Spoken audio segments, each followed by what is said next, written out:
Hello everyone, welcome to Analog IAS Current Affair Analysis for 27th June 2020, and these are the articles we'll be dealing today. The first article for the day is taken from the Hindu and it is titled Getting Out of the Guns, Germs and Steel Crisis. So there is a famous book written by a writer called Jared Diamond. So this Guns, Germs and Steel is the title of the book that author has written.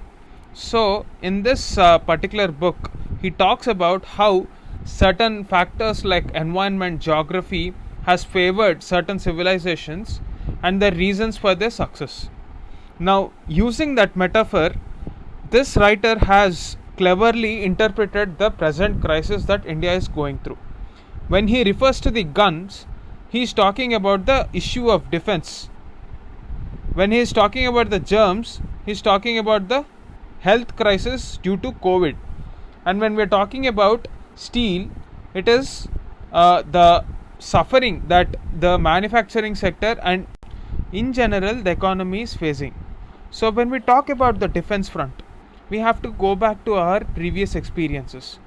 So in 1962, India and China are not a significant part of the global trade, but thanks to globalization after 2010, we constitute nearly 40% of the world population and we are amongst the top 5 countries on purchasing power parity as well as GDP.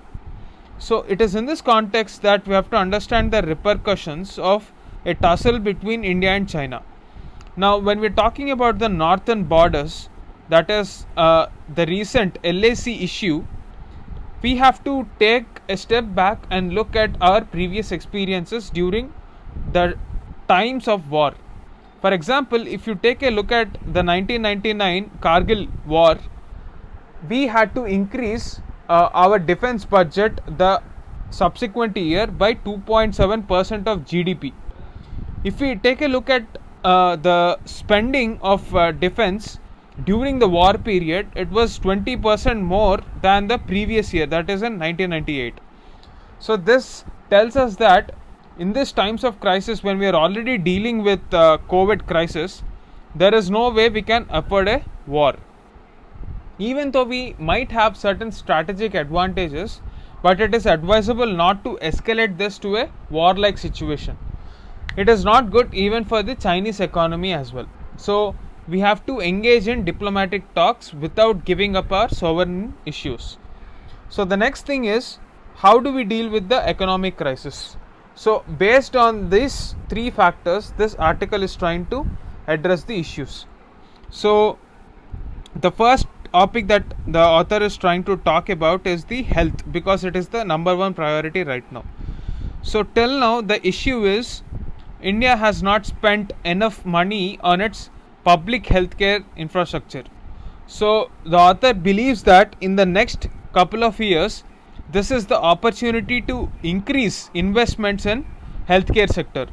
So we have to increase our investments to at least 3 to 4% in the next couple of years, 3 to 4% of our GDP. So when we are talking about economy, India's economic growth is driven by consumption. So how do we ensure this consumption picks up in the short term, where we can eventually visualize an economy which is driven by trade? At this moment, we don't have the capacities to compete with China in respect to trade. So a section of the policy makers advocate that we have to infuse money into the economy and thereby spiking a expenditure increase that will drive growth, but this will also increase the debt.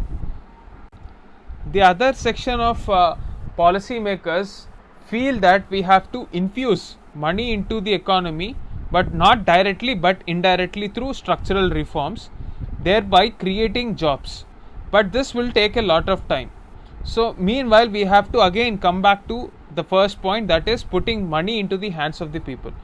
Now how do we get this money?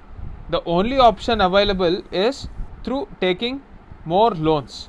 So this debts will actually have another impact, That is, apart from the problem of guns, germs, and steel, we'll have the fourth problem in the form of long lasting debt, that is, a debt trap.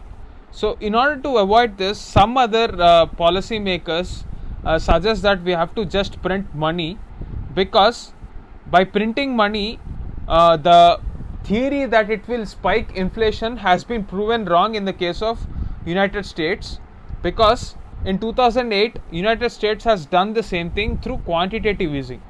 Now, what is quantitative easing? It is just printing money in exchange for certain bonds of private companies and giving money to them, and later they will get the interest back and they'll get the principal back. So this has worked successfully in the case of United States, but there is a reason why it worked in the case of United States, because this is a global currency. Now, there is enough demand across the globe for US dollar, but that is not the case for Indian rupee. Indian rupee is in demand mostly within our domestic circuits.